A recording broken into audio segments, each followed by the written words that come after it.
I call to order Planning Commission regular meeting, January 6, 2026, Cape Charles Civic Center, 500 Tazewell Avenue. Can I get a roll call, please? McDonald present. Newman present. Holloway present. Wright present. We have a quorum. Can we stand for a moment of silence followed by the Pledge of Allegiance?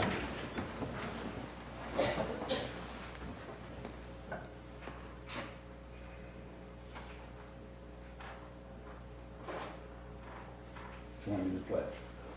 Pledge Allegiance to the flag of the United States of America and to the republic for which it stands, one nation under God, indivisible, with liberty and justice for all.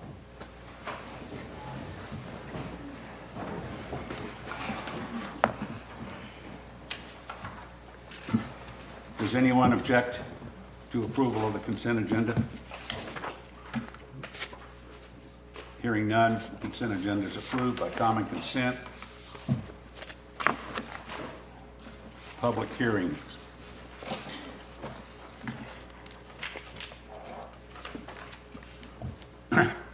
Cape Charles Planning Commission will hold a public hearing on Tuesday, January 6, 2026 at 6 p.m. in the Cape Charles Civic Center, 500 Tazewell Avenue, to receive comments on the following requests. A, conditional use permit, CUP 2026-01, from Cape Charles Rosenwald School Restoration Initiative for the review of a comprehensive sign plan as part of a conditional use permit application in the Commercial District C1 per Cape Charles zoning ordinance section 5.3 Bowleg F.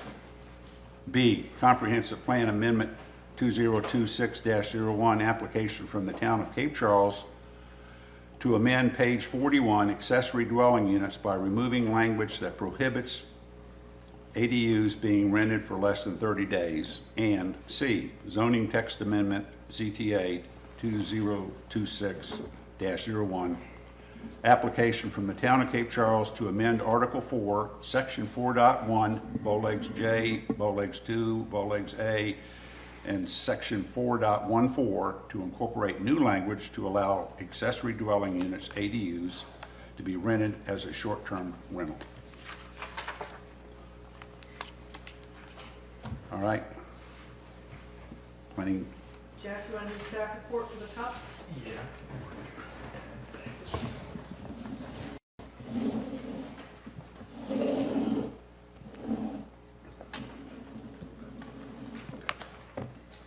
So, the applicant, Cape Charles Rosenwald School Restoration Initiative, is seeking to obtain a conditional use permit application for a comprehensive sign plan to allow for a freestanding sign of 59 square feet at a height of greater than 10 feet to be placed at the entrance of the Impact Center along Old Cape Charles Road.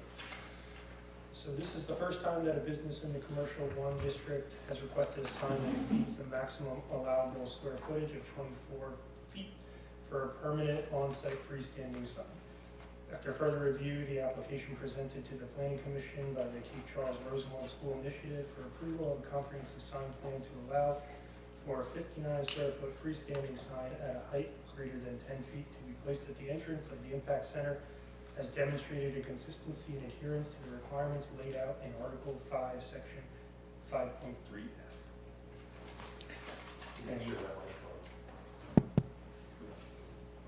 Sounds like it is. It's on, but the volume's not up very loud.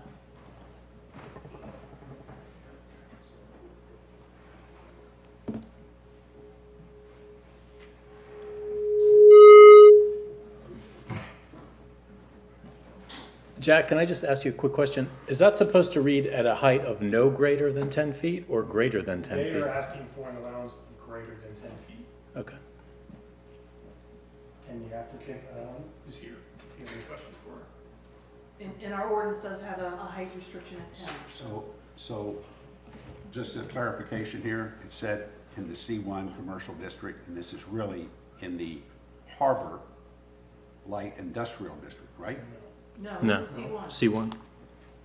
That corner was made red on our map and the zoning map, and it is C1, because the town parcel's in that, and the Okay. Rosenwald All right. School, we made that Okay. C1 to mimic what was across the street of the HUD commercial All right. district.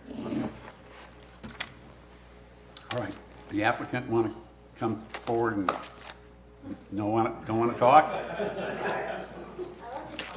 Good evening, members of the Planning Commission. Elise McMath here, Director of Programming at the Impact Center. I'm available to answer any questions. Our application is pretty straightforward. There are other signs in the area that were adopted before the new sign ordinance went into place that are larger in square footage than what we're asking for. And really, I think this is just a matter of visibility. A lot of people drive by the center.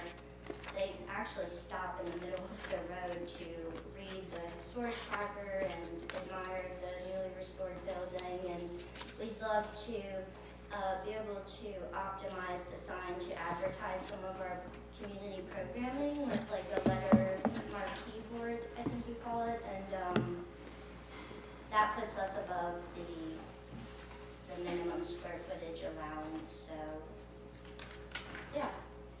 I'm available to answer any questions you might have about the sign itself.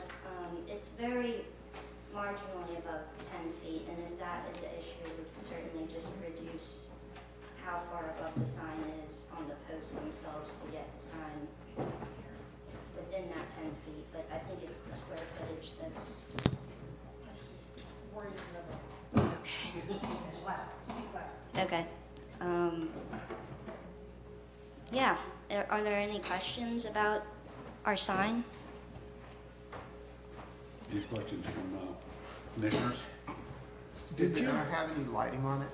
No, in the application it says that we don't have any intention to do underground lighting or anything like that. If there was a need to put lighting, we would look for a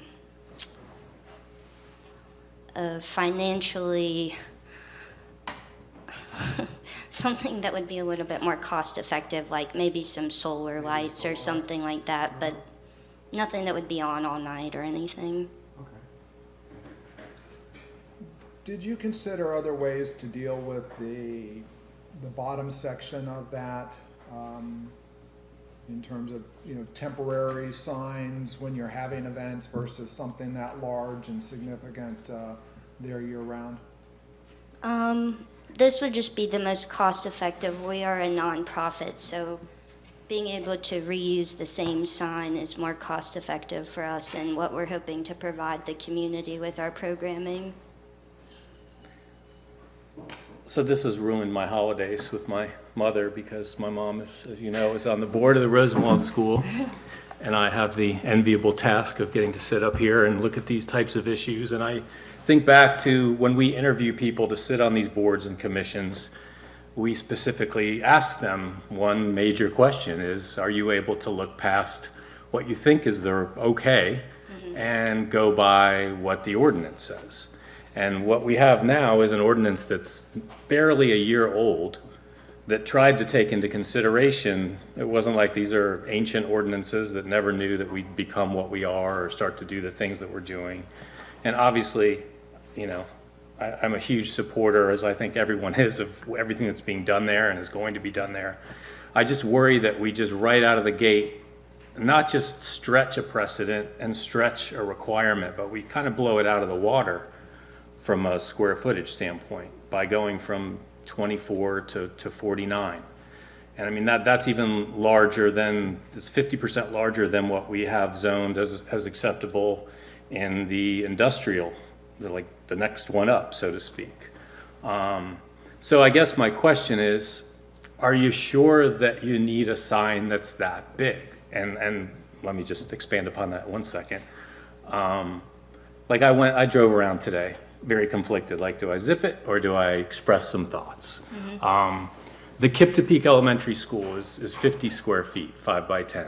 It has a message board. It has the name of the school on the top, and it's on Route 13 where it's a 55-mile-an-hour speed limit. We're talking about Old Cape Charles Road, where we've recently, I don't know if the signs have been put up yet, but we've reduced the speed limit to 25. And if you even look at, which I tried to do a little bit of blind research on federal standards of legibility from the Federal Highway Administration about what size letters are legible at different speed limits and in rural areas versus commercial areas. And they kind of established a guideline of 4 inches as being readable at that speed of 25 miles an hour or less. Whereas I think in your graphic representations in your application, those letters on the marquee would be about 8 inches, if I'm doing the math right. So again, I'm not trying to undermine anything that's happening. I'm just wondering if there's anything we can do to approach this in a way where we don't just blow it up right out of the gate. And, you know, at some point, those lots across the street that Bay Creek owns, they're also zoned C1. You know, if somebody wants to put a bowling alley in there, are they then again going to say, well, they have a big sign across the street, we want the same size for ourselves? It just, you know, it gives me pause, and I just want to make sure we're looking at all the options of what you really need on the sign and if the scale is appropriate for that spot. Just to give you a couple more, like, little frame of reference, like the mini golf sign, which is also not in a pedestrian, you know, Mason Avenue type setting. The mini golf sign is 23 square feet. The Cape Charles Museum sign, 32 square feet. All the Main Street signs on Old Cape Charles Road and leaving as you leave town are 18 square feet. I just wanted to express those thoughts, not only for you, but for other members of the commission, before we just say, go for it. Those are just things that were on my mind. Thank you. And my mom is going to take back all my presents. It's okay. Other comments from the commission? If I may, just from a staff perspective, I don't quite view this in the same component of the first application coming in for a sign is blowing it out of the water in terms of size capacity. We built into the ordinance the process of a conditional use permit because we knew we could not anticipate all of the variables with each property and what their signage needs would be to convey their messaging, whether that be a business message, a civic message, or in this case, both an institutional, maybe some educational, and potentially civic messages coming out in their communications, as well as advertising the business of the Impact Center. So I just want to say that's why we built into the ordinance the ability of a cup, so it can go to public hearing, receive comments from the community on the application, and allow both this planning commission and the town council to consider factors that may support increasing the size of a sign above what we designed in our ordinance. So I did want to put that out there. I don't necessarily view it as blowing it out of the water. We have given a relief valve for this sort of application to come forward for you to weigh in and apply the judgment of the area, the needs of the project and the property in question, and the community input you receive. Anybody else? I think Clayton brings up some really good points, though. I mean, since you've had the opportunity to drive around and see some comparable signage at various speed limits, in particular because Old Cape Charles Road should only be 25 miles an hour. It is. So I think that's a very valid point. I really do. In terms of how large it is and how large the letters should be on it.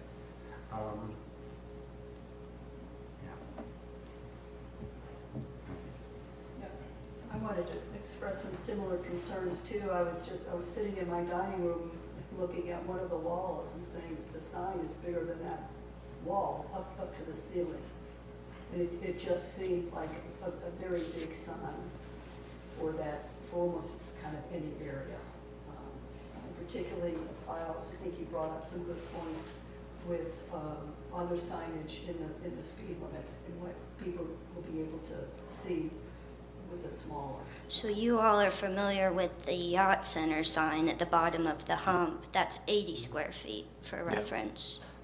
And, you know, gosh, we've got examples all over town of things that you can't do anymore. I mean, I had to have those battles when I built my fence, when my neighbor's fence is this far from the sidewalk, and I had to put mine where the new ordinances require it to be. So, I mean, I know that's confusing and it doesn't seem rational, and I think we've all probably bumped into that issue in one place or another in this town, just as we continue to mature and age. I just, you know, again, I think you're still going to be able to do what you want to do. I'm just asking, I don't know, if there are ways to tweak it. I mean, could you put the address number on the building? I mean, I'm not suggesting that you junk up the facade of a historic structure with a bunch of signage, but you have tons of available space there for signage in the ordinance. I can't quote it, but I mean, for every 5 lineal feet of space along the face of the building, you have 2 square feet. Is that correct? But if we're only talking about a 4-digit address number, I mean, given that you're currently the only building on the road, would a number on the front of the building We have somewhere that. tastefully? We have the 911, you have to have that on the building to pass your, Gotcha. Building I didn't know if you were inspection. proposing having it on the sign as opposed. the thought with that is that we have an issue with delivery drivers. They don't, because there's nothing in the area, they don't know where it is. And so it's mostly just to be recognizable from the street. Gotcha. Just thoughts. So, Mr. Chairman, I'm sorry Yeah, that I was that's late. fine. I was I late understand. getting out of a bakery board meeting. I got here as quickly as I could. I understand the flexibility that's built into the ordinance. I mean, my only concern is that, you know, we obviously put a lot of time and effort into the sign ordinance. I mean, I'm speaking from personal experience, and I know Katie will agree with me on that. This was an arduous process. We heard from a lot of people, a lot of concerned businesses, residents, and you know, I think I was, you know, in those meetings, Katie, I was sort of one of the voices who was advocating for flexibility in the regulations that we were adopting. I have like 2 thoughts that are on my mind. The first is that, you know, we often hear, and I often hear that town council, planning commission, whoever, you know, goes through all the trouble of adopting rules, but they're never enforced, or they're never enforced uniformly. And that sort of goes to my second concern, which is, you know, once we, and I'm sorry I wasn't here for I really apologize. I really wanted to hear what you had to say. So I'm sorry if I make you repeat yourself, but, you know, once we get into the process of granting conditional use permits for every sign application that comes along, I mean, it's really, you know, absent an extenuating circumstance, it's going to make it very difficult for the planning commission and the town council to say no once we open the door to say yes. So can you just repeat for me, what are sort of the extenuating circumstances here that make this particularly unique from your perspective? I guess in my personal opinion, when I look at the way the zoning map is drawn, it makes sense to me that when you're walking down Mason Avenue, that you would have a 24 square foot sign limit, but when you're driving down Old Cape Charles Road in your car, you're not necessarily at eye level, you're not necessarily right there. And so we really, as an organization, and at this critical moment when we're trying to build presence on the Eastern Shore and offering educational programming, are trying to optimize that advertising, if you will, and also the location of the sign itself is to try to direct people to the parking lot. As far as the size itself, I mean, we certainly could just have the logo and the 911 address, but the part of what's putting us above 24 square foot is just the desire to be able to advertise these programs that not only will benefit the community, but also help us sustain our operations as a nonprofit, for people to see the value in what we're offering to the community and to know what's happening there and stay informed in that way. So, Yeah, I think I had 4 lines on the letterboard. And that came from just trying to like plug in, for example, the stuff about our grand opening on the 19th and seeing, you know, how much information do you have to convey for people to know what's going on and to know when it's happening and how to, you know, how to get involved and how to sign up and that sort of thing. So, Yeah, and this issue came up when we were discussing the sign ordinance too, which was how many people actually get their information from these signs nowadays. Now, I understand it's in a different context. We're talking about sales and rentals, and most of those things are done online. I'm assuming you guys, that Rosenwald School has an online presence. You're trying to reach out to people beyond just a sign? sure. Yeah, I mean, we have social media and we have a website. But on the shore, you know, most of the way people get their information is through word of mouth. So to be able to have local advertising, I mean, I think about like the Historic Palace Theater and how often I learn what's kind of programming is being offered there when I drive down Stone Road on my way into town. I mean, not everyone has Facebook, and it's just a nice way to be able to advertise the kinds of things that people can benefit from. Thanks. All right. Is that it from the commissioners? Do we have, thank you. Thank you.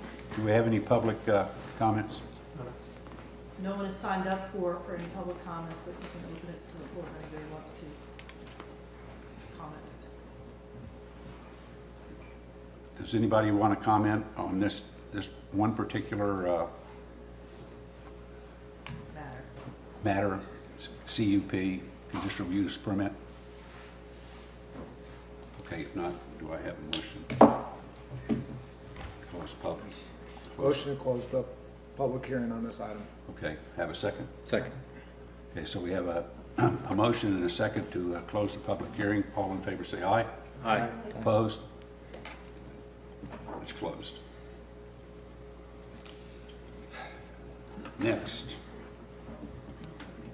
the application from the town of Cape Charles to amend page 41 accessory dwelling units by removing language that prohibits ADUs from being rented for less than 30 days, and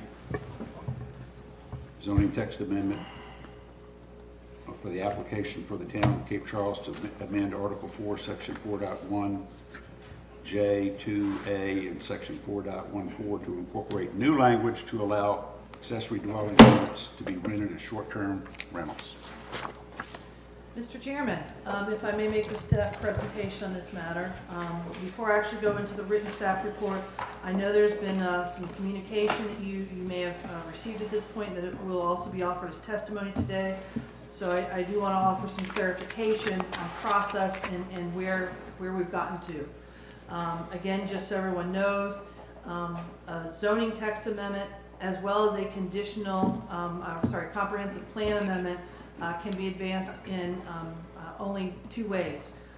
Either through the town council initiating the entire proposal and request and sending it to public hearing process, or the planning commission can be an initiator of those processes as well. In this case, yes, it was the town council, which is the initiator of this consideration of this application. It did require from a zoning text proposal, which was the focus of what they were seeking, in requesting for both staff and the planning commission to review. We knew it would require a comprehensive plan amendment to achieve the objective if it successfully was passed, because there was specific language in the comprehensive plan that would have prohibited or supported this zoning text amendment. So that's why you have both of these coming forward.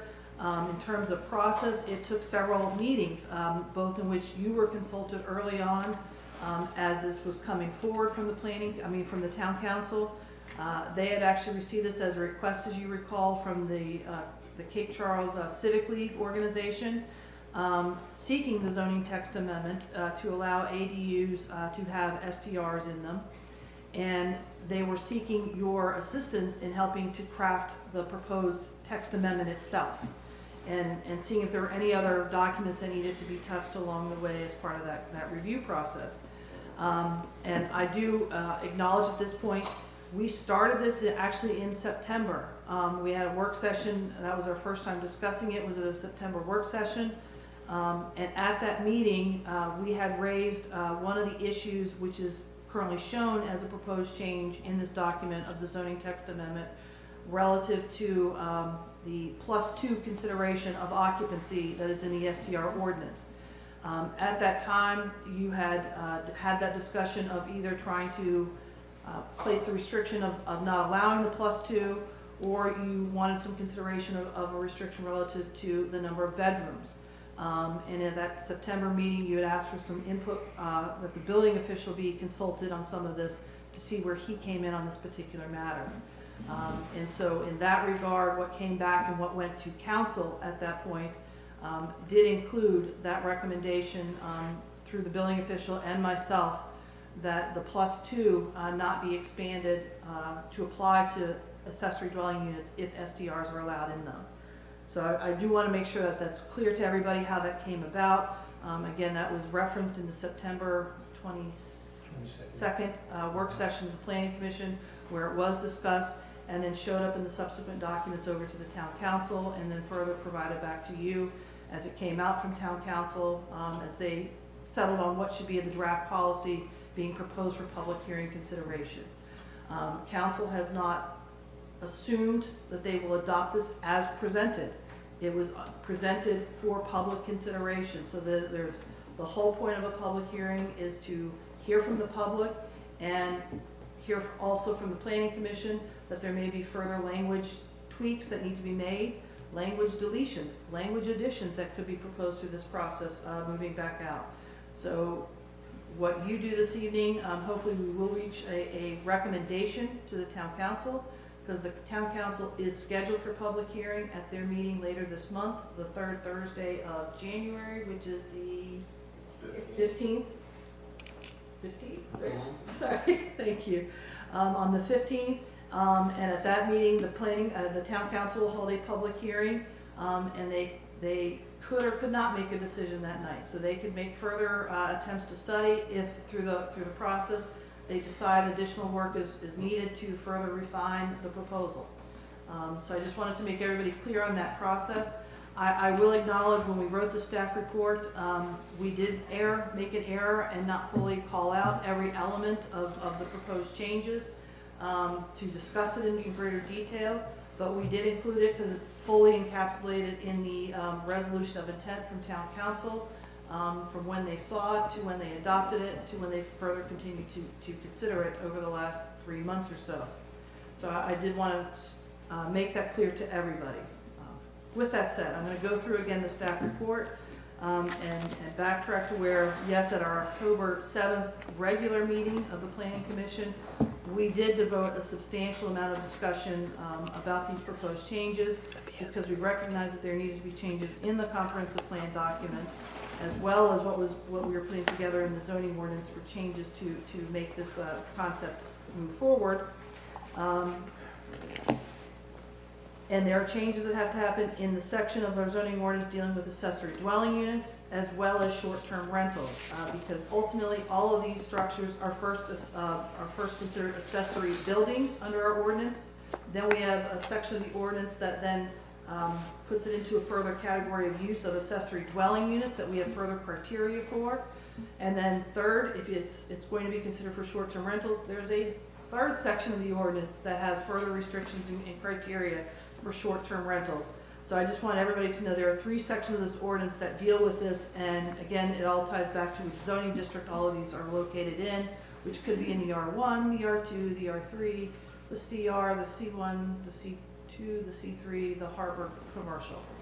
So with that said, in our current comprehensive plan document, there is a specific chapter and page on page 41 that deals with housing, specifically has a whole section on accessory dwelling units, and we have provided that entire section here for you to read. At the very end of that section, it specifically states the support and where the ordinance for accessory dwelling units came about in February of 2019. That we would permit accessory dwelling units under certain conditions and criteria with adequate safeguards to protect the character of the existing residential neighborhood. with the strategy to develop new moderate-cost rental housing while preserving the large older homes and allowing more flexibility for elderly homeowners to stay in their homes. Again, among the conditions of approval for accessory apartments is that the accessory dwelling unit be clearly subordinate to the main unit. This is achieved by requiring that the unit be less than a specified percentage of the original house's square footage. And specifically, it included a statement of, in addition, these units cannot be rented for less than 30 days, which is a clear meaning to be a prohibition against the short-term rentals, which are for 30 days or less. So if we are in favor of putting in the zoning ordinance that supports ADUs to be used as STRs, this change would need to happen in the comprehensive plan so that we no longer have a conflict of that. And then again, specifically in the zoning ordinance changes that would be required under the section of the general district regulations that are applicable to all districts of section 4.1 J2A, we talk about a length of stay. And this is again for accessory dwellings. And it says accessory dwellings may either be rented as a short-term rental or long-term rental. We are proposing to strike by removing an accessory dwelling unit may not be rented as a short-term rental. An accessory dwelling unit may be occupied by any person for no less than 30 consecutive calendar days. We would strike all of that language. We would retain the following: either paying a fee for such occupancy at his or her expense, at the expense of another. We would then strike the following words of 30-day rental or greater. And then we continue to keep the rest of the language, which reads, upon request from any building, zoning, finance, or public safety official acting on behalf of the town of Cape Charles, the owner of the subject lot of record upon which the accessory dwelling unit sits shall provide occupancy documentation and information as requested in writing. If an accessory dwelling unit is going to be rented for less than 30 days, in parentheses, confirming that's a short-term rental under our ordinance definition, the owner must comply with section 4.14 of the Cape Charles zoning ordinance, which is the whole section dealing with the criteria for short-term rental. We also are indicating that we should, under section 4.14 STRs of the Cape Charles zoning ordinance, when applying for a short-term rental, and again, this would be new language coming in, when applying for short-term rental, property owners who have an accessory dwelling on their property understands that only the primary dwelling or accessory dwelling will be used as an STR for that calendar year. What we failed to include in the staff report, but it is, as I said, mentioned in my opening statements, that it is in the resolution of intent that was provided from town council, which I can't get my hands on in my mess of paperwork here, so give me 1 second.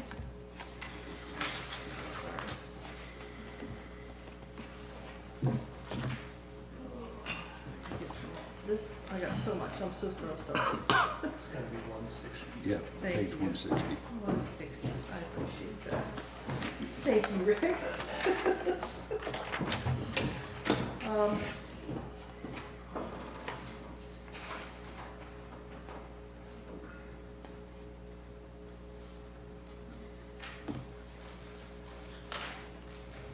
I did bring my reading glasses, so this is now reading smaller print for me. Oh, Lord, I'm in trouble.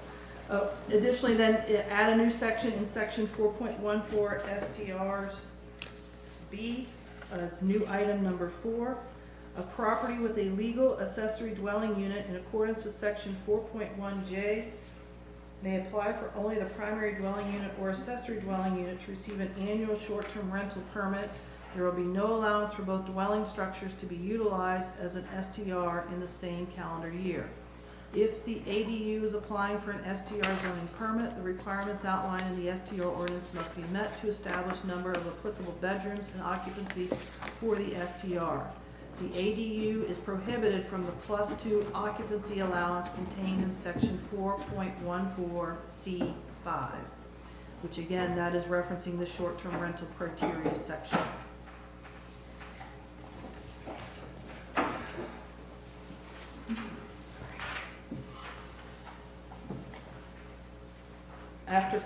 From a staff analysis at this point, after further consideration and review of the proposed changes to both the comprehensive plan and the zoning ordinance, staff would recommend that additional time be given to explore other avenues to encourage long-term rental use of accessory dwelling units. However, we do recognize that the September 22nd Planning Commission work session, staff indicated their opposition to allowing ADUs to be used as STRs as they were originally approved to increase the number of smaller units available for long-term rental at a lower cost based on their size. We recognize that policy direction may not be supporting the staff recommendation here. So by amending the comprehensive plan and the zoning ordinance to allow all ADUs to be utilized as STRs, the town would be reducing its already small supply of long-term rentals for those who need them.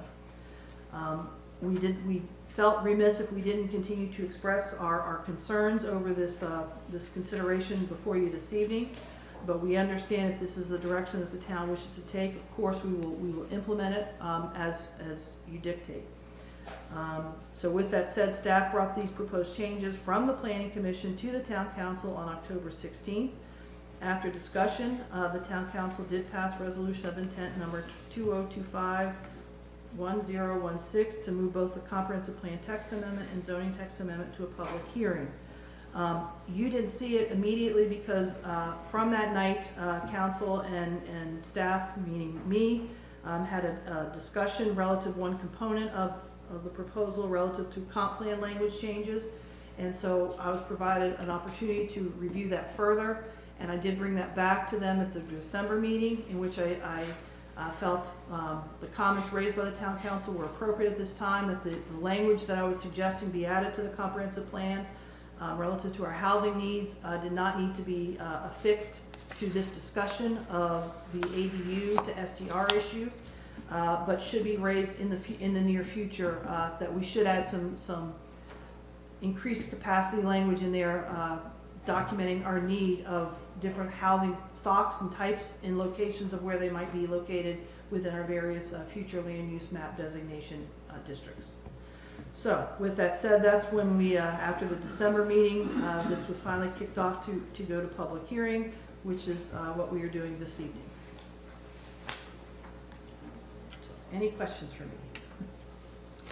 Commissioners, questions for Katie?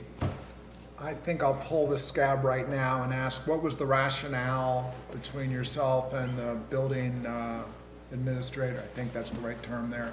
Building official. Building official for eliminating the +2 on Sure. the ADUs.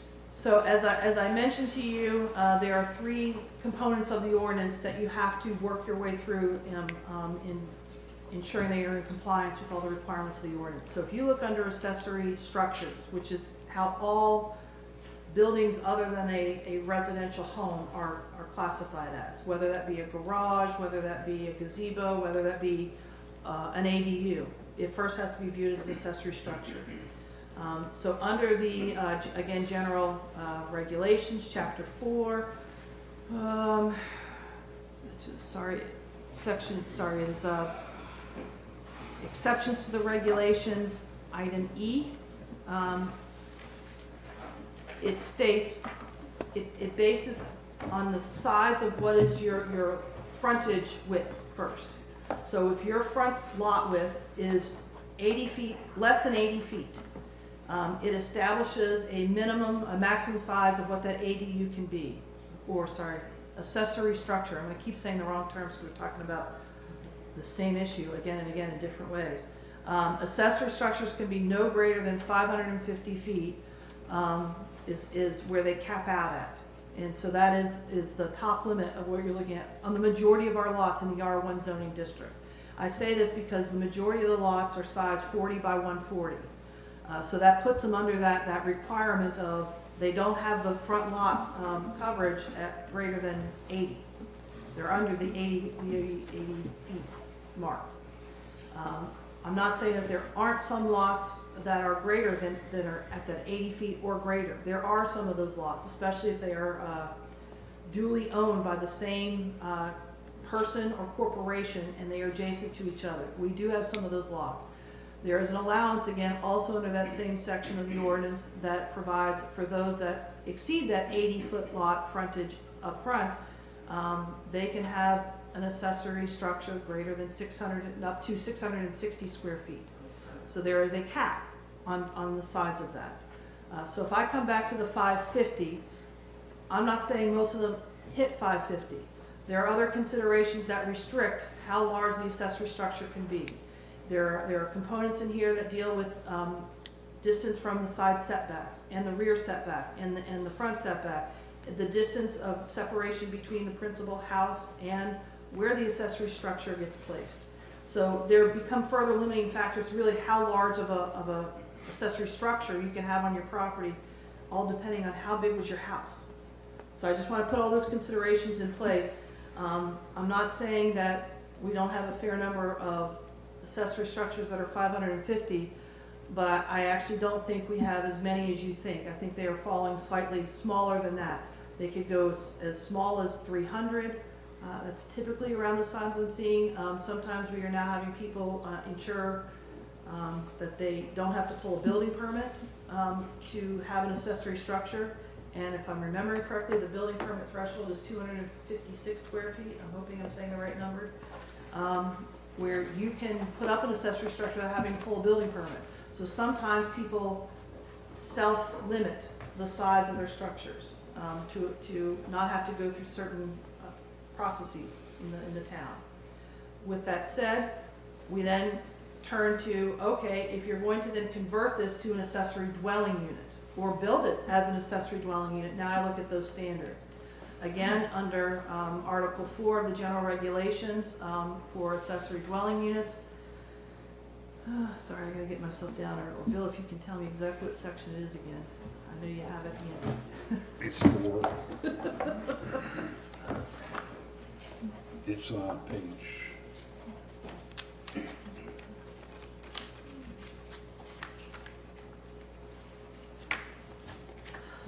While you're looking for that, when you talk about square footage, are you talking about footprint of the structure, or are you talking about finished space? Again, under the accessory structures, it first goes to the footprint, the building footprint, the 4 corners.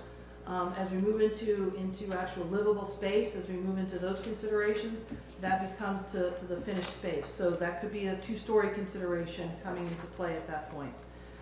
So, for example, we have many garages that have a second space above them. That's where the ADU is chosen to be.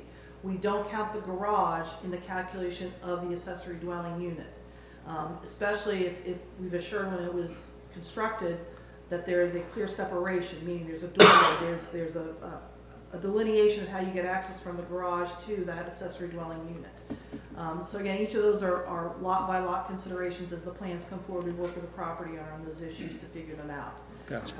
So under the accessory dwelling unit, go ahead, Bill, I'm It's sorry. on page, it's 4 dot, it's Article 4, it's on page 2. Okay, thank you. There it is. Okay, so under accessory dwelling units, we have a couple of key requirements. They have to be located in an accessory building. Accessory dwelling units shall not have a floor area exceeding 45% of the floor area of the main building, which means we have to now, so you have an accessory structure that could be up to 550 square feet generally. But now, if you wanted to convert it to an ADU, to have dwelling in it, I now have to do a further calculation going, okay, how big is the house? And now I need to say, of that square footage of the house, I can only have the ADU be no greater than 45% of the floor area dedicated for that purpose.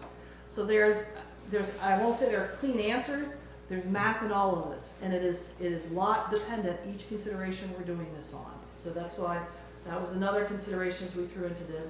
In addition, an accessory dwelling unit shall have 1 kitchen, 1 bathroom, and a sleeping area. And there was extensive discussion when we were trying to refine some of these terminologies here in the accessory dwelling unit. We do have definitions of kitchens and what those things mean to us. Because at one point in time, there seemed to be some supposition a kitchen had to have a stove. And for those who were on the planning commission at the time or the town council at that time, we finally came around to, you don't have to have a stove to make it defined as a kitchen. So I just want to open that up in people's minds. A kitchen has a very limited kind of definition and functionality to it. Yes, it needs to have access to some running water for the sink capacity, and it needs to be able to provide for storage and service of food. However, that may be met, whether you want to put in a refrigerator or a mini refrigerator, or you don't want to have a stove, but you can handle this with a microwave and give them a couple of additional appliances of air fryers is, I think, one of the hot things that are around here now. So there are different ways to how you can qualify what means as a kitchen.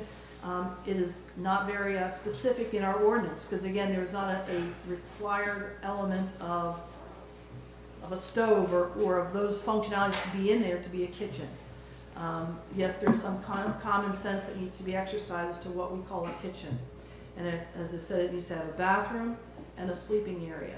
And again, we had a lot of conversations to what was meant by a bedroom versus a sleeping area.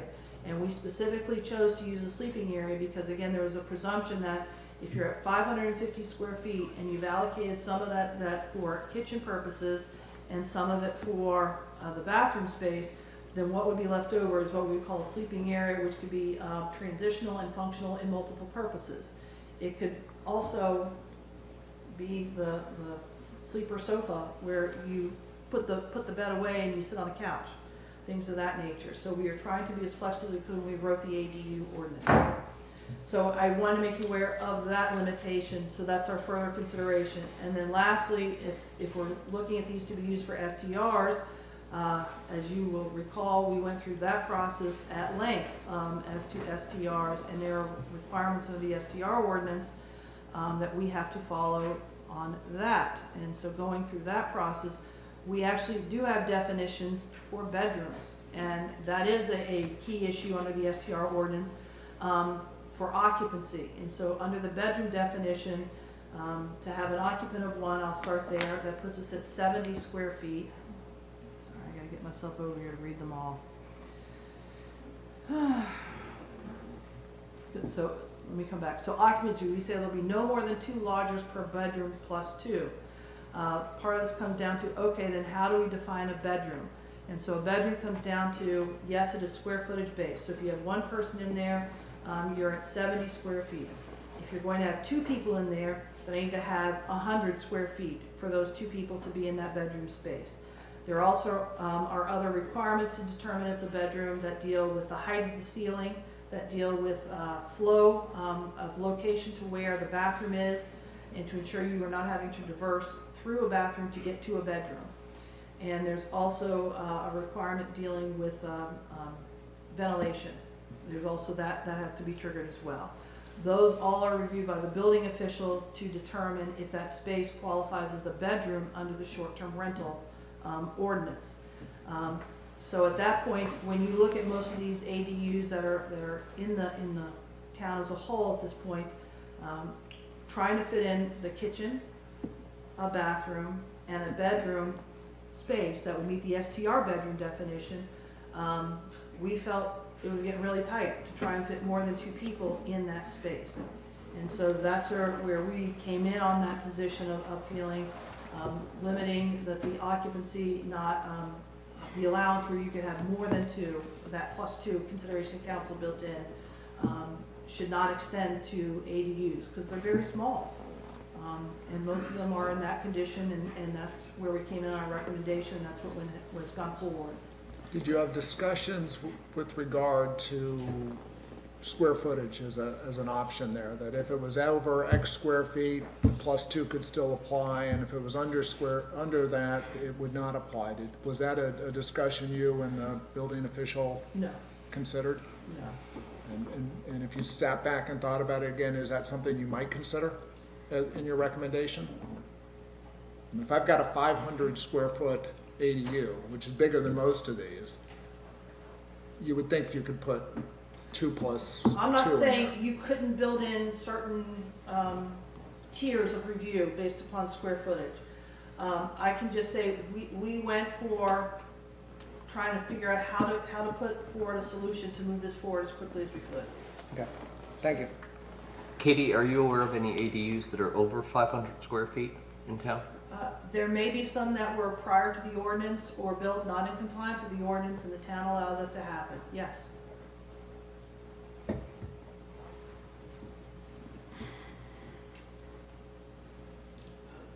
Other questions?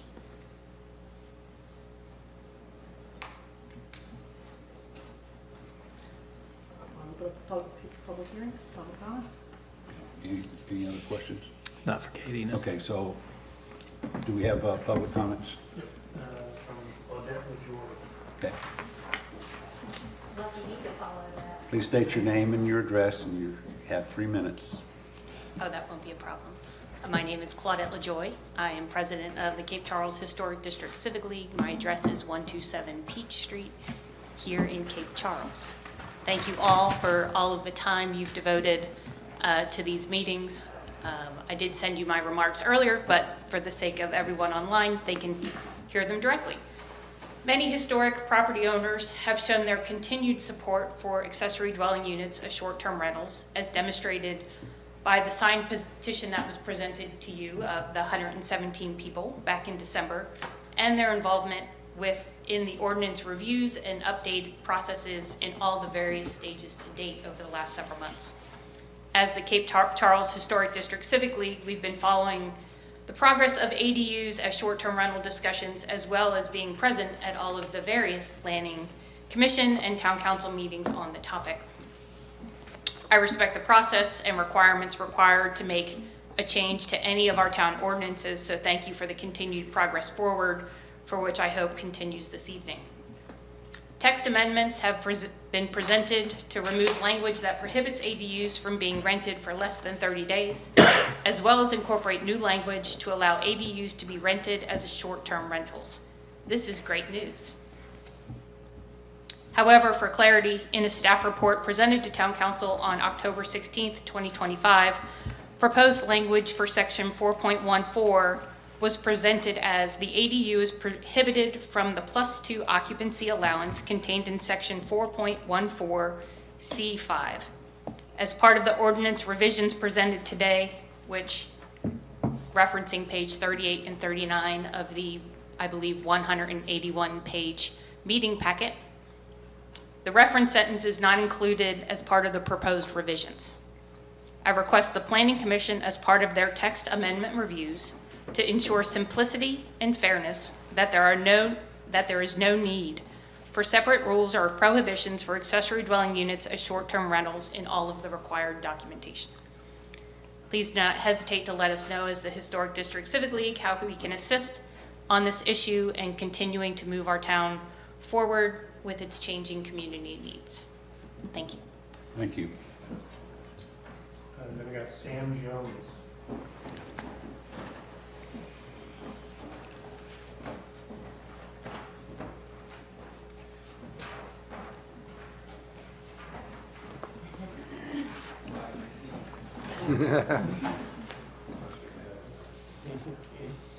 Good evening. My name is Sam Jones, and my wife Julie, and I live at 538 Monroe Avenue.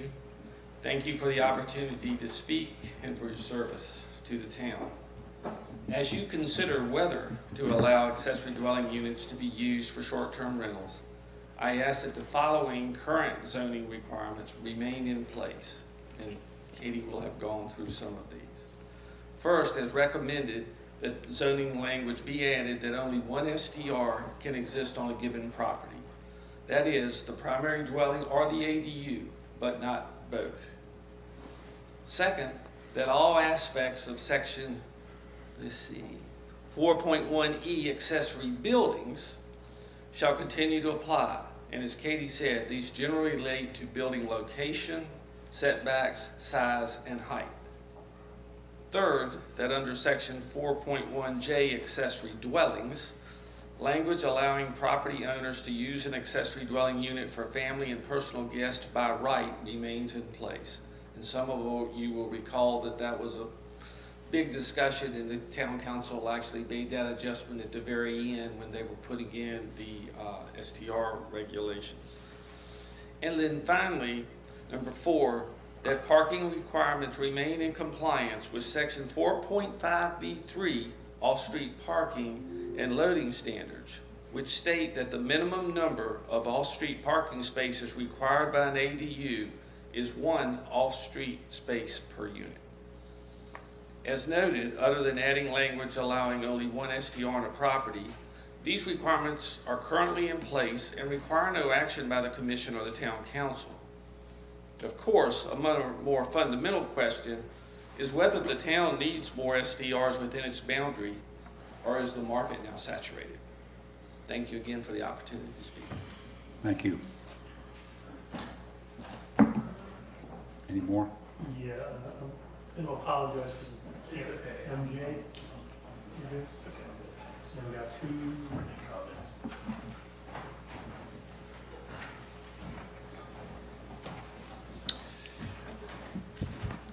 Dear Cape Charles Planning Commission, Town Manager, and Town Council, we are asking that the last line of the proposed text amendment be stricken. The ADU is prohibited from the +2 occupancy allowance contained in section 4.14C5. There is no one-size-fits-all formula for ADUs, just as there isn't for traditional homes in the historic district. There are already guidelines in place to govern and enforce occupancy based on bedrooms and square footage for STRs. Thank you, Greg and Emily Gentry. Town of Cape Charles. Dear Planning Commission, Zoning Board, Town Council members, I am writing to express serious concerns regarding the proposed restriction limiting accessory dwelling unit occupancy to +2 residents or guests. This provision is unnecessary, overly restrictive, and appears to disproportionately target larger ADUs without a sound planning or regulatory basis. Occupancy levels are already appropriately governed through existing short-term rental ordinances, building codes, and life safety regulations. These frameworks address guest limits, parking, noise, trash, and neighborhood impact in a comprehensible and enforceable manner. Introducing additional ADU-specific occupancy language is therefore redundant and superfluous. More importantly, the +2 restriction does not account for the wide variation in ADU size, layout, or intended use. A well-designed code-compliant ADU with adequate square footage, egress, and parking capacity should not be arbitrarily limited based solely on its classification as an ADU. The restriction effectively penalizes larger ADUs, those that are often designed to accommodate families or multi-generational living, without justification tied to health, safety, or infrastructure impacts. If the intent of the policy is to regulate short-term rental activity, that objective is already addressed through existing STR ordinances. Singling out ADUs through additional occupancy limits conflates land use and rental behavior, results in inequitable treatment compared to primary dwellings of similar size and capacity, and undermines the broader goals of ADU policy, including housing flexibility, aging in place, and responsible expansion of housing options. Respectfully, Robin Sims and Scott Sims. Thank you.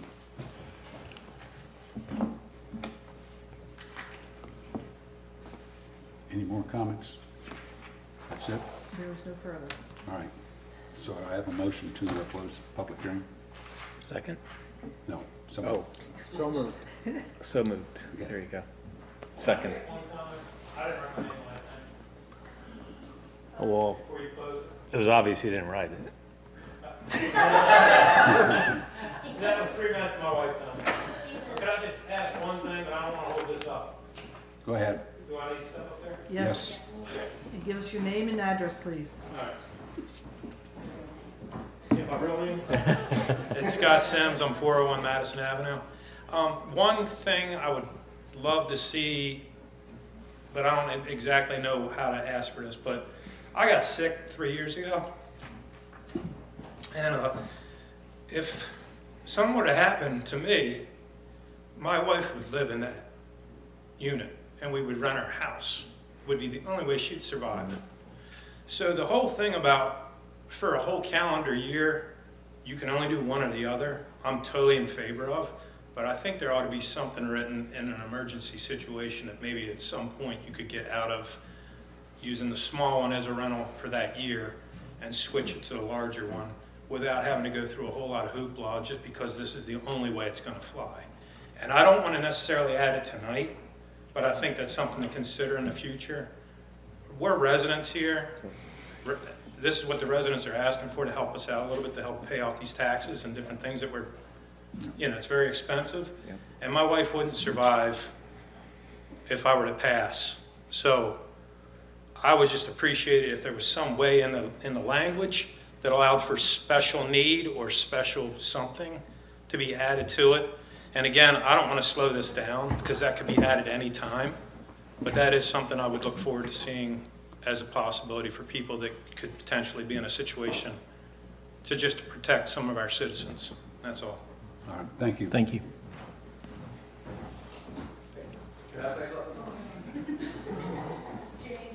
Sure. Come on up here.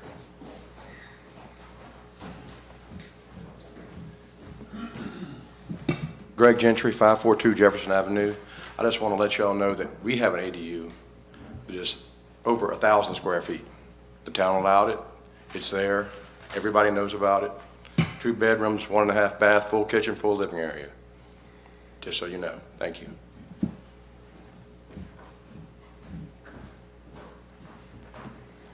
All right. Can I have a motion to close the public hearing? Motion to close the public hearing. Second. Okay, we have a motion and a second to close the public hearing. All in favor, say aye. Aye. Opposed?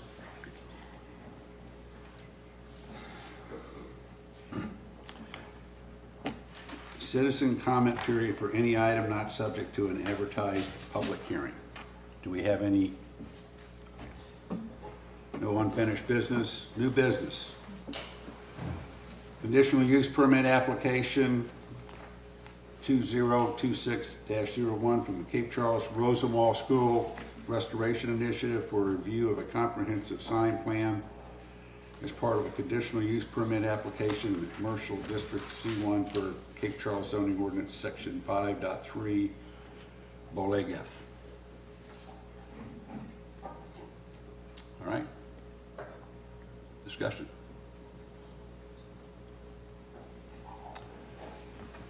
So let me start. I kind of agree with Commissioner Clayton in that I think the sign is too big. It's almost 2.5 times the size that's in the zoning ordinance. But I think it can be reduced. And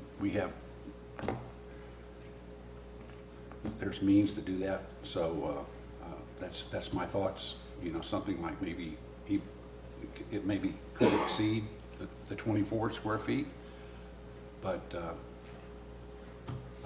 49 is just too big. That's my opinion.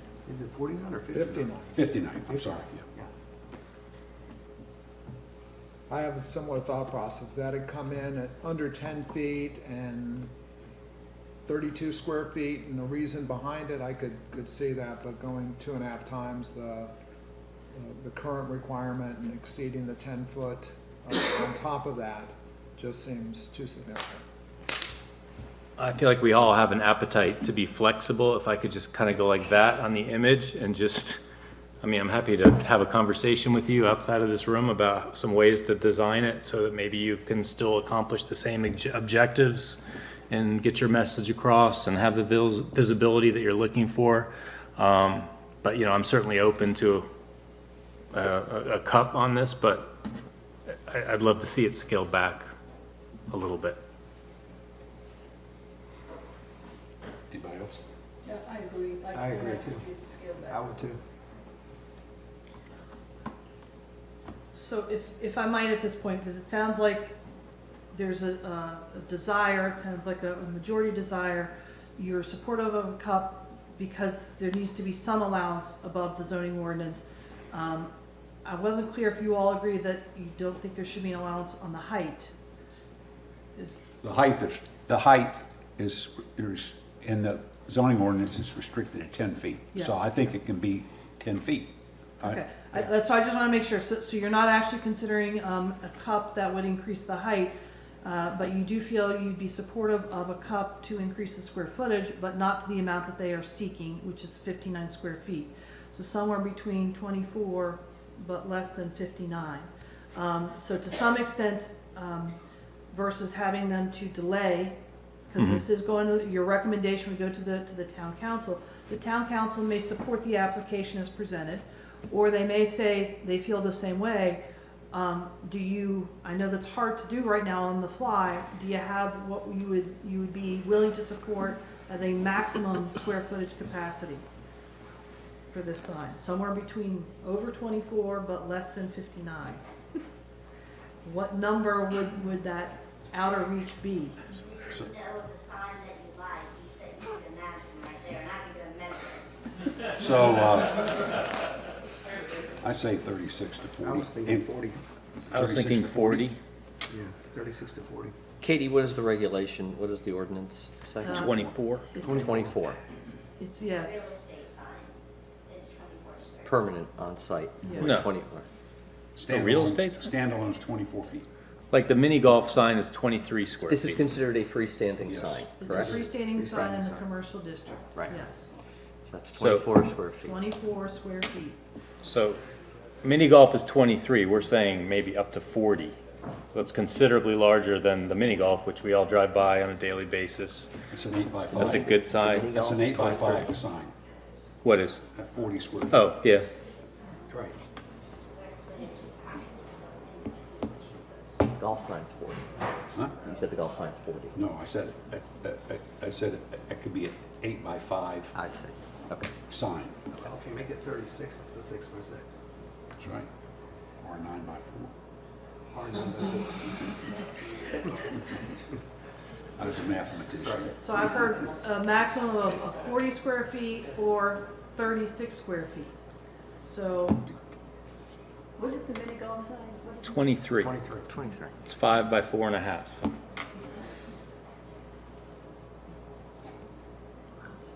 That's what somebody told me, is that right? Yeah. 20. 40 Well, up to- 22 and a Up to half. 40 square feet. I'd say, I would say up to 40. okay. I think that's still, Still too. I mean, that's more than That's one and a 8 by- half. 36 I could probably go to, that's 1.5 times what we wrote down after a long debate for a special case and a road that's slightly different than other commercial.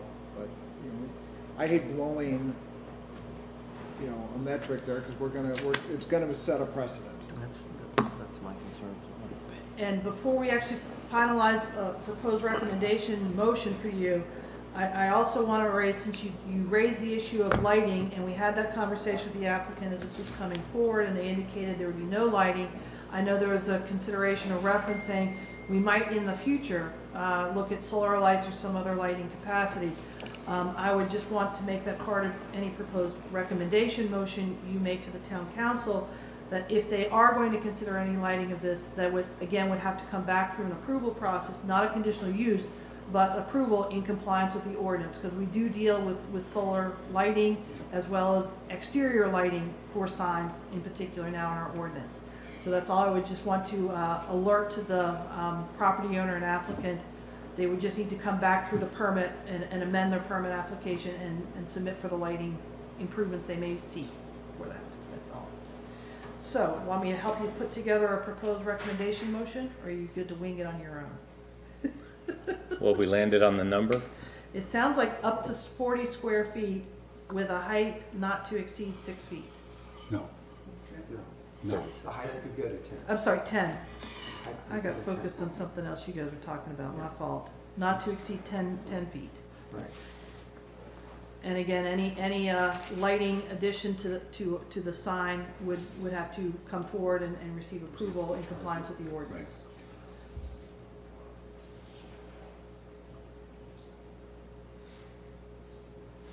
Somebody want to make the motion? So that's a proposed motion, if that's what you'd like to do.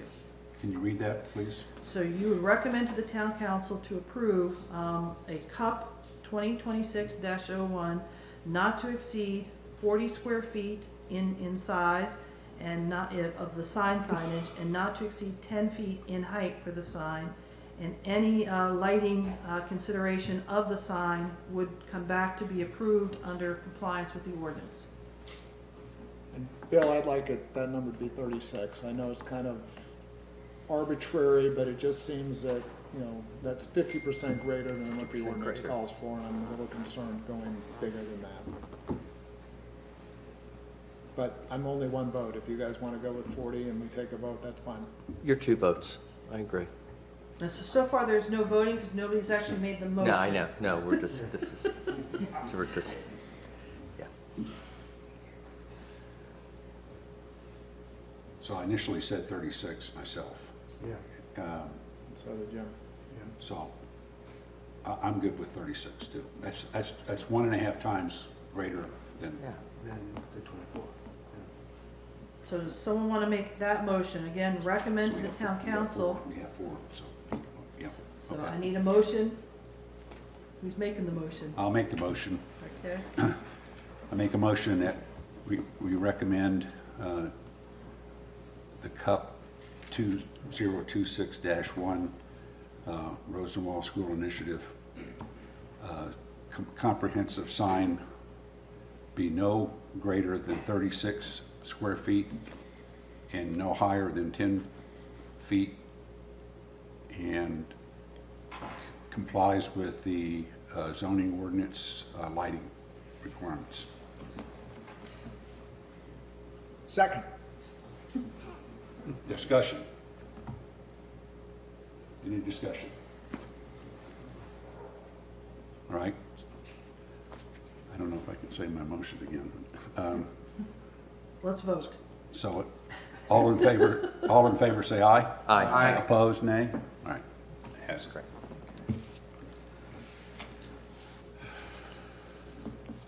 Okay.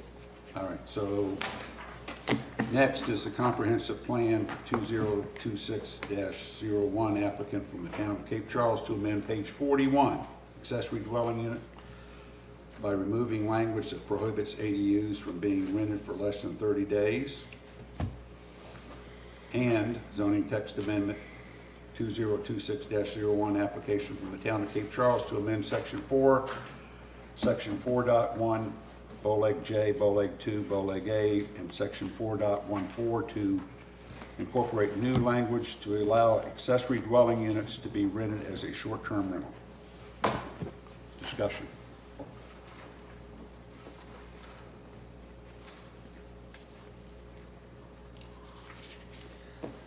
So I guess I am looking for a discussion first from the board that might help us. Are you supportive of this zoning text amendment in general concept? Without getting to the specific language, are you supportive that you think ADUs should be opened up for STR usage? I do. Yes. Yes. Yes. And I ask that question because that I then sets the precedent of, let's take up the comprehensive plan amendment first, because we need to get that change first. So maybe that's the first motion we'd like to deal with. So we want to make that motion.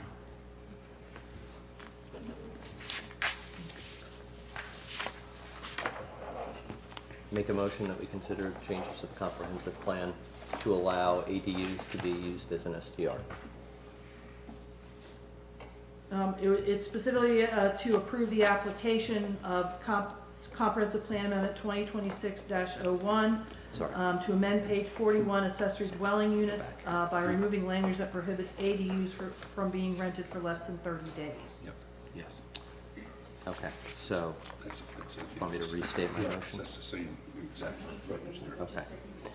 So I make a motion to amend the comprehensive plan, amendment 2026-01, to remove language that prohibits ADUs from being rented for less than 30 days.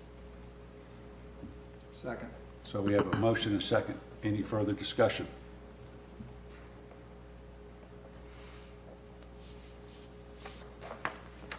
Hearing none. All in favor? Aye. Opposed? Okay. All right. So then we move down to the zoning text amendment, and so at this point, I would ask to open up the discussion from the board. Do you wish to make any consideration of changing the proposed language? And we can go through each section if that would make it easier for you. So again, under section 4.1J2A, which again is the accessory dwelling section of our zoning ordinance, we are proposing that we delete an accessory dwelling unit may not be rented as a short-term rental, and again, may not be occupied by any person for no less than 30 consecutive calendar days, and also strike the reference of 30-day rental or greater within that section of this ordinance.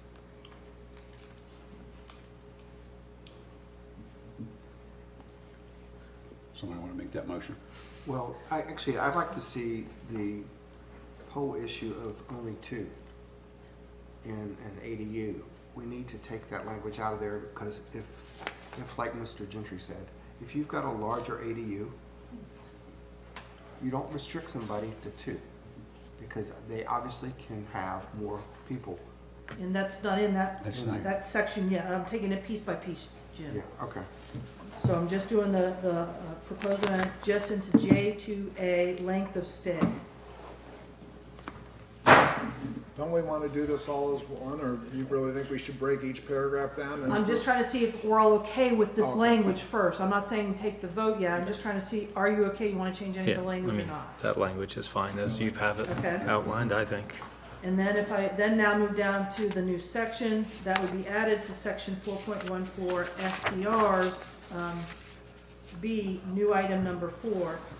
Again, currently reads, a property with a legal accessory dwelling unit in accordance with section 4.1J may apply for only the primary dwelling unit on accessory dwelling used to receive an annual short-term rental zoning permit.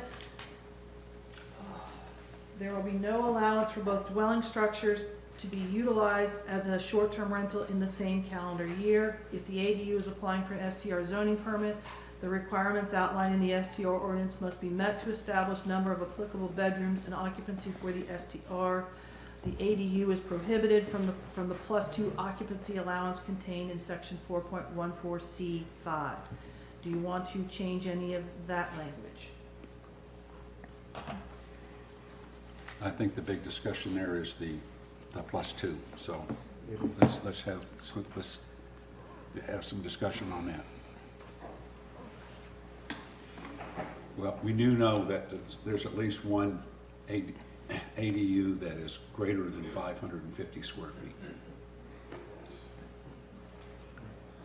And it has 2 bedrooms, a bath and a half, a living space and a kitchen. So, Yeah, I just don't see a reason for there to be an additional set of criteria for ADUs that goes beyond the existing language that we already have in the short-term rental ordinance that will analyze these units one by one and determine if they have proper egress, if they can accommodate the number of people that people are requesting to rent out to, and I just don't see the need for that to be added to this. I will say, though, that it is going to provide some gray area to what Jeb determines is not appropriate that we need to be prepared for. I mean, a well-designed, larger unit could be fine, but what is going to be the criteria for, I'm just not feeling it in this one, that you're going to be able to accommodate 2 more people. I almost feel like there needs to be some clear language that sort of says what that criteria is. It shouldn't just be a vibe that Jeb gets when he walks through your space about whether it can or cannot. I mean, it's clear that 2 people per bedroom, the same language we have in the STR ordinance already, would cover, some minimum requirements for larger units if there are more than just the one with 2 bedrooms. But, if you have a large sitting area with a sleeper sofa in it, you have a bathroom. I mean, is 1 bathroom okay for 4 people? It is in many hotel rooms. So I've never understood the difference there necessarily. I'm not in favor of the ADUs being prohibited from the +2, but I do feel like there needs to be something that says what that criteria is.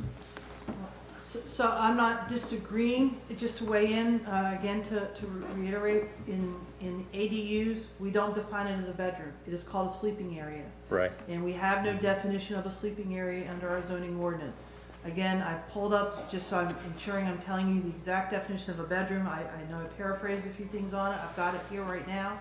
It does says minimum size of 70 square feet. If more than one person occupies the room, there must be 50 square feet per occupant. 2, access to a bathroom without crossing another bedroom. 3, every bedroom must have access to natural ventilation and have a permanent heat source. 4, 2 means of egress, one that leads to the rest of the home without going through another bedroom, and one that leads directly to the outside. If the outside egress is a window, it must be at least 5.7 square feet and can be no more than 44 inches from the room floor, unless there is a permanent step installed. It shall be illegal to have locking bars or grates covering an egress window. And 5, ceiling height must be no less than 7 feet. And again, people may ask, where did we get this definition? Why can't we change this definition? This mirrors exactly the definition of a bedroom under the building code. That is how we came to that definition for the town. This is So, It's under the building code of Virginia, and it's also in our town zoning ordinance. We mimic that language exactly. So to me, that language seems adequate to cover so Katie, these that same would, instances. that would say I need, to be eligible for the +2, you would need a sleeping area of at least 200 square feet, 50 plus times 4. Or it's based on 70 plus. Is it 70 as the baseline No. plus? 70 for It's one one person. If you're going to have 2 people, it's 100. If you're going to have 3 people, 150. Four people, 200. So okay. the sleeping area as defined in the definition of an ADU would have to be at least 200 square feet for something to qualify as a +2. You would have to have a separate bathroom and a separate kitchen that would have to have whatever square footage, that small counter, et cetera, would have to go into. Correct. Because what we are doing under the STR ordinance is certifying number of bedrooms that equates to occupancy, because that is a component that we are stating in your zoning STR permit is the number of occupants, and that is coming from what is qualified for bedrooms. Yes. Well, that seems like all the language that you would need to me, personally. And it seems pretty doable in a 550 square foot living space. Well, in theory, it's doable in a 300 square foot living space, right? I could have a 200 Right. square foot and a 70 square foot Correct. bathroom and a 30 square foot kitchen. I mean, you could be down that small and still be able to get, you know, by that definition, get 4 people in it. But are we, not to open another can of worms, but are we limiting it to +2 or? I mean, you can't go, you know, in private homes, we can go up to 10 by adhering to the square footage requirements and bedrooms and so forth. But in an ADU, I mean, you could theoretically have another 100 square feet for 2 more people, but I don't think that's, That's again, the code official makes that determination just by what's in, what she just read. So, well, are you prepared for that though, or are we, is that what we're looking to do? We just don't say it, so. It's one sleeping area, so it's a bedroom. Okay, I'd like to make a motion to strike the last line of the proposed text amendment. The ADU is prohibited from the +2 occupancy allowance contained in section 4.14C5. Okay, motion on the floor. Do I have a second? Second. Okay, motion and a second. Discussion.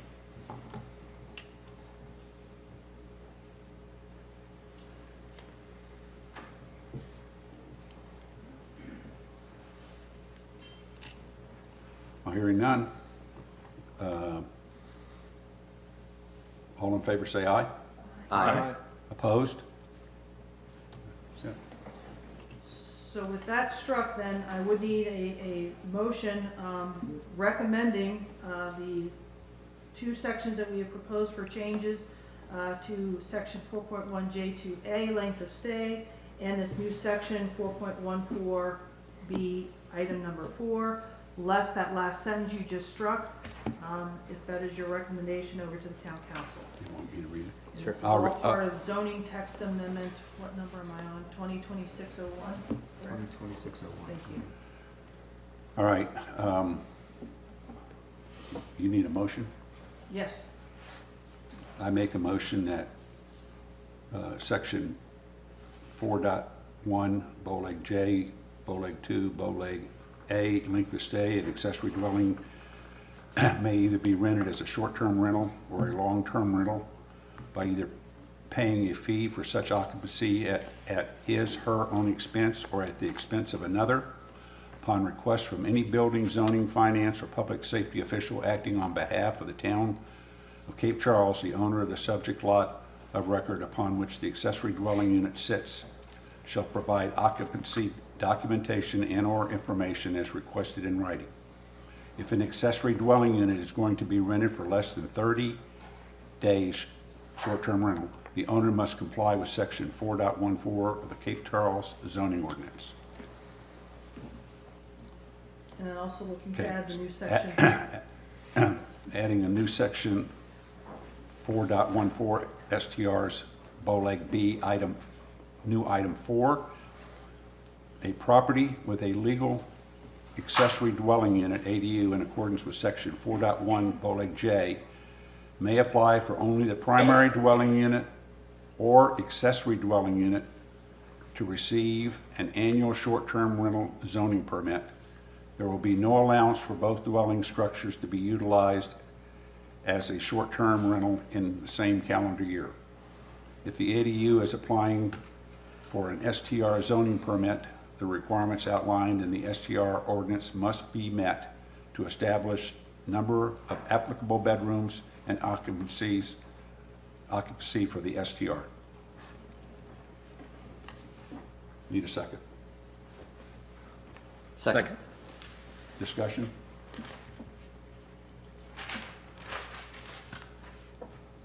All in favor, say aye. Aye. Opposed, nay.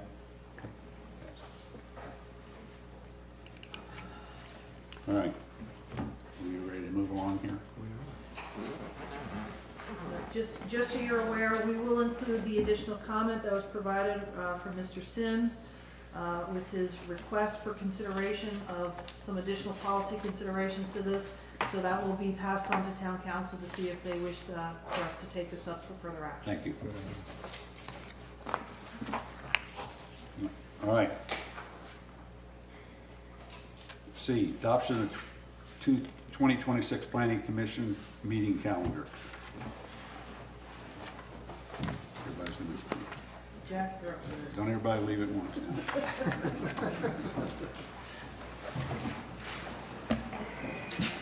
Yeah, so we couldn't quite remember if we adopted this before, so I just brought it to our attention again. The only one that we had to change was Tuesday, November 3rd, it originally said, but that's a day off and then as well, so change that to Tuesday, November 10th. And then if anyone has any conflicts, any other dates, let me know. And then if we want to keep it at 6 PM in the Civic Center, if that's good. It's fine by me. Anybody else have any problems with that?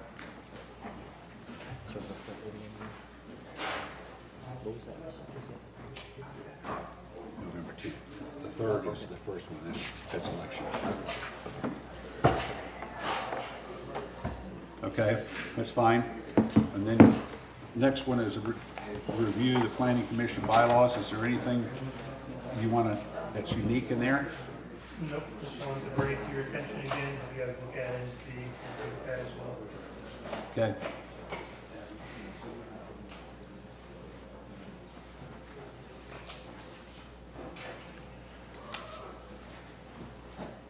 Anybody have any questions, concerns on that? There's some piece in here that talks about remote participation. Yeah. You're allowed remote participation. Okay. I'm gonna be out of town for the next one, and I'll figure out how I can. You can ask, you can come in on here, on the speaker here. Okay. Of course, you could see it on Facebook Live too, you know. I might rather not see it.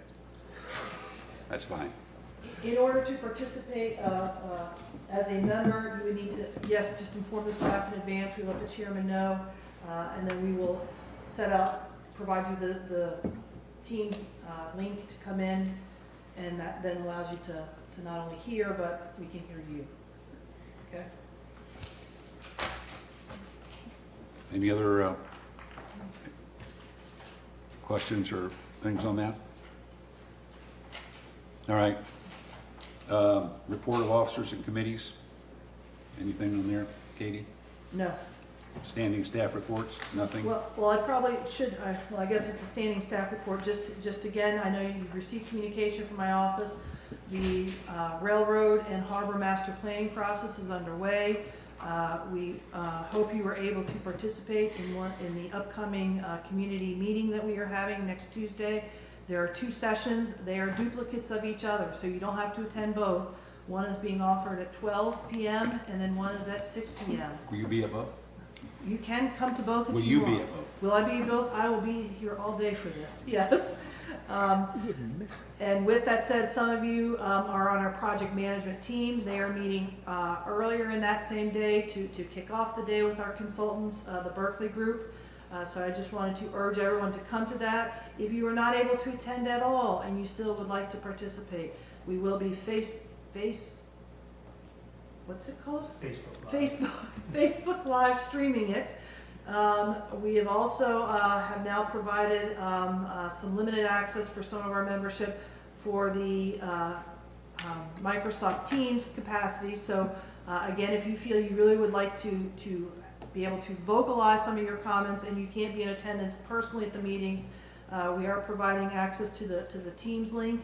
And additionally, there is a survey component to the day of the meetings. We can provide you that QR code to the survey so you can participate in that survey after. If you're not at those meetings, you can still fill out that survey. We're going to leave that open for a week. So again, we're making that publicly available, that QR code. Yeah, it's also online. And it's online. So we are trying to ensure that if you can't make it to the meeting, you'll still be able to start to weigh in with some initial thoughts. They are structured as to the questions being asked, of course, from our consultants, because they are looking to gain what is the community thinking about the property at large. And this is the former rail yard property that ran into the town. It's the 40 acres, right? It's the 40 acres, so the whole rail yard property. And then, yes, we are looking around the harbor and engaging the harbor properties to see how development will occur around there as well. So All right, that's it. good. So next meeting is February 3rd. Anybody have a problem there? You'll be down at spring training? I'll be in Florida, but I won't be, it's too early for spring training. All right. So Ian, you're going to be out of town, but you do want to participate. Sure. Okay. I make a motion, we adjourn. All right, we got a motion to adjourn. Second. Seconded. All in favor? Aye. Opposed? Thank you. Thank you.